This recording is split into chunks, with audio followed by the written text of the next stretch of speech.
Papa George Mario Bergoglio yatorewe kuyobora Eklezia Gatolika tariki ya 14 Werurwe 2013 yimikwa tariki ya 19 z'ukwa gatatu 2013 ku izina rya Papa Francisco. Yavukiye Buenos Aires muri Argentina ku itariki ya 17 z'ukwa 12 1936. Yabaye kandi Papa wa 266 wafashe izina rya Francisco. Niwe Papa wa mbere waturutse mu muryango w'abajesuite. Yari uwa mbere kandi uturuka ku mugabane wa Amerika, akaba Papa wa mbere mu mateka udakomoka ku mugabane w'Uburayi kuva mu kinyejana cya 8. Ubwo nyine ni ukuvuga kuva mu mwaka wa 700 uzamura. George Mario ni umwe mu bana batanu ba Mario Bergoglio, umugabo nyine w'umufundi, akaba umuhanga kabuhariwe mu gukora imihanda ya za gari ya moshi. Nkuko Wikipedia ibigaragaza, George Mario yize ibijyanye na shimi cyangwa se iby'ubutabire mbere yo kwinjira muri seminari ya Villa Devoto. Arangije amashuri ye yo muri seminari ya Villa Devoto, yaje kujya muri kaminuza yiga ibya filozofi mu mwaka wa 1963 mu murwa mukuru wa Buenos Aires. Asoje kwiga kaminuza yabaye umwarimu w'igihe kirekire, kandi nyuma ajya kwiga ibijyanye n'indimi. Yakomerejeho ibijyanye na filozofi muri kaminuza y'abajesuite i Salvador kuva mu 1967 kugeza mu 1970. Yabaye umupadiri ku itariki 13 Ukuboza 1969. Uwo padiri yahawe na Musenyeri Ramon José Castellano. Nyuma y'icyo gihe yakomeje amashuri mu bijyanye na filozofi, nanone kandi na teologia i San Jose na San Miguel. Kuva mu 1971 kugeza mu 1972 yakoze imirimo itandukanye mu gihugu cya Espagne, mugabane w'Uburayi. Twavuga nko mu 1980 aho yabaye umuyobozi wa kaminuza yigishaga ibya filozofi na teologia muri kaminuza ya San Miguel. Anagirwa padiri mukuru w'iyo paruwasi. Mu 1986 yabonye impamyabumenyi y'ikirenga yakuwe mu Budage mu bijyanye na filozofi ndetse yewe na teologia.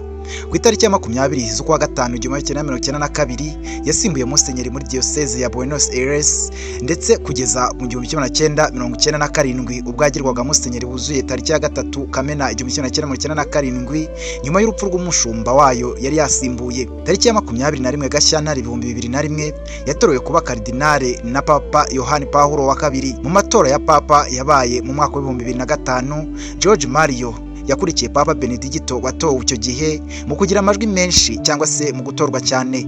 Aho ku nshuro ya 4 y'ayo matora, Papa Benedicto wa 16 wari Cardinal Ratzinger yagize amajwi 88, George Mario agukurikira afite amajwi 26. Papa Francis nyine yasimbuye Papa Benedicto ku wa 13 Werurwe 2013 nyuma yo kwegura kwe kwabaye tariki ya 28 Gashyantare 2013.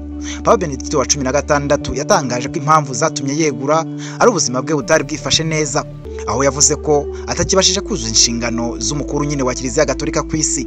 Ibi byabaye amateka atarasanzwe kuko nyine nibo byari byongeye kuba nyuma y'imyaka hafi 600.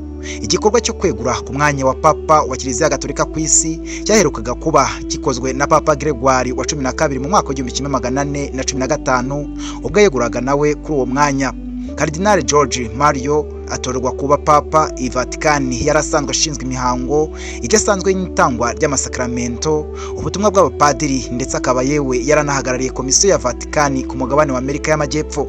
Papa Francisco nkuko nyine yabyivugiye yabayeho mu buzima bworoshye, yirinda kugendera mu modoka ya wenyine. Mu 2012 yigeze kunenga cyane abapadiri bamwe mu gihugu cya Argentine bashatse kuzana impinduka muri Kiliziya. Ni impinduka zari zigamije kwanga burundu gutangaza isakramento rya batisimu ku bana bavuka ku babyeyi batabana nk'umugore n'umugabo. Ibyo kandi we yabyise imico itari myiza, dore ko yabyise imico ya gifarisayo. Ibi byarangiye yasabye ko aba bana bazajya babatizwa, maze birakorwa bigenda bityo. Iby'urupfu rwe bibaye nyuma y'uko yari amaze iminsi 38 arwaye, akaza ariko mu buryo butunguranye kugaragara nyine tariki ya 17 z'ukwa 4 2025 ubwo yasuraga imfungwa akaziramutsa. Kuva gifatwa n'indwara yari yaramuzahaje nyine, ni kenshi byagiye bivugwa mu gihe yaba yitabye Imana ko yasimburwa n'umwe mu ba kardinale ariko babirabura. Umwe muri abo ni umwarchevêque Fridolin Ambongo ukomoka muri Repubulika ya Demokarasi ya Kongo i Kinshasa.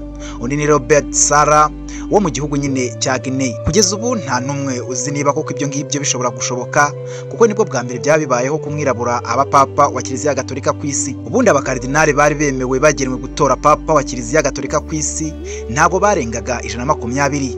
gusa nyine nyuma yaho Papa ucyuye igihe yari yarashizeho ibwiriza ryemerera abarenga uwo mubare. Kugeza ubu abakardinale 135 nibo bagiye kwiheza habonwa n'isi y'abantu, maze bakazasohokamo bamaze gutorwamwo umugomba gusimbura Papa Francis wamaze kwitaba Imana. Kugira ngo wemerwe nk'uwatorewe kuba Papa nuko byibura uba wabonye amajwi y'ubwiganze nibura bwa 2/3 y'abatoye. Ntabwo uyu muhezo uteganyijwe kumara igihe kirekire cyane, kuko bamwe mu bakardinali baba bagomba nyine guturuka mu bihugu bitandukanye ku isi, cyane cyane by'ibanze, kuko aba ari iminsi y'ikiriyo ishobora kuba byibura hagati y'iminsi 9 na 15.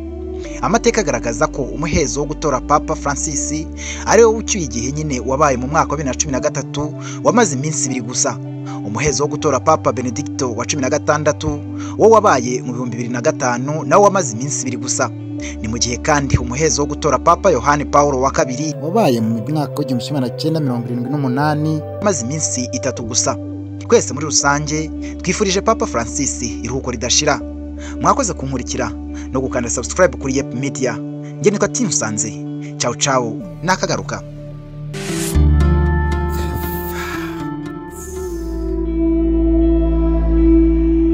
Kubera ko wakoze subscribe ndagushimiye, kandi nawe ikanzu ubu urakoze cyane. Iki ni ikiganiro The Facts cya Yep Media. Nge nitwa Team Sanze. Ciao ciao nakagaruka.